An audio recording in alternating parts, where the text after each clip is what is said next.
Does your furry friend take over your bed every night?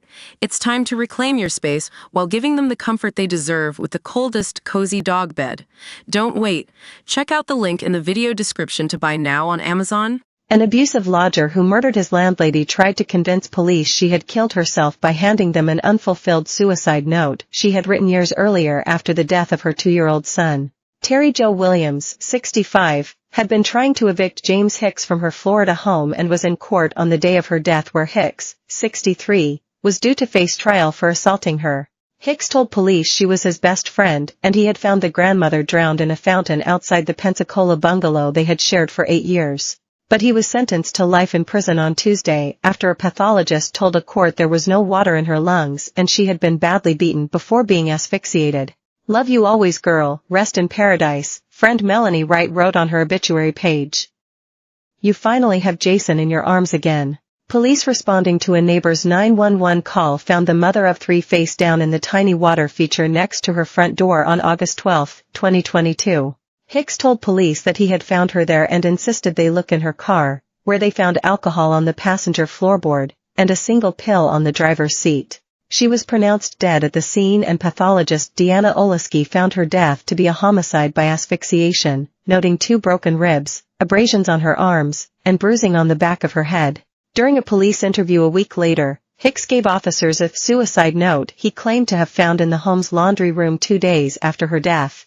He presented the letter as being handwritten by Williams, containing suicidal statements, the court learned from the Pensacola Police Department affidavit. When Hicks presented the letter, only half of the page was present, with the bottom missing as though it was torn off. But investigators had already photographed the letter after finding it among her papers during a search of her bedroom on the day of her death. The photo revealed the missing bottom half of the note in which Williams had written, "It doesn't help Jason died yesterday," referring to Williams' 2-year-old son who had died in 1985. James Hicks had intentionally removed part of the note that proved when Terry Williams had written it, Assistant State Attorney Matt Gordon told the jury at Escambia County Court. He had done so to corroborate his claim that she committed suicide.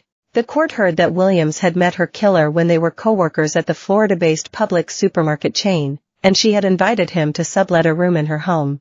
Immediately after her death, Hicks sent her a text message asking, "Where are you?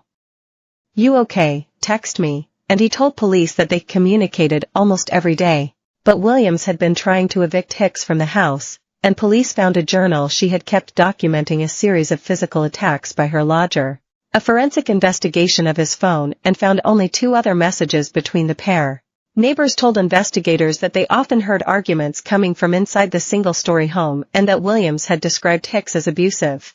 The most telling injuries were bruising to the musculature of her neck, injuries to her arms and 4 fractured ribs on the left side of her chest, ribs that had been broken while she was still alive, Gordon told the court. Dr. Oleski found that Terry Jo Williams had been murdered. She found that she had been physically asphyxiated, meaning that airflow had been blocked through an event which put sufficient pressure on her throat and her chest that made to where she was unable to breathe.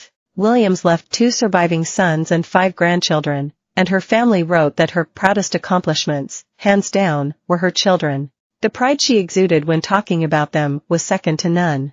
Throughout their lives, Terry treasured her role as mother to Kevin and Brian, and by extension, to their families and her 5 grandchildren. In their obituary tribute, they described her as strong, funny, hardworking, and exceedingly caring and loving. As evidenced by her lifelong collection of Native American keepsakes, she shared the cultural sanctity of nature and animals. Terry was a compassionate lover of animals, big and small. Any stray that might cross her path found a loving home.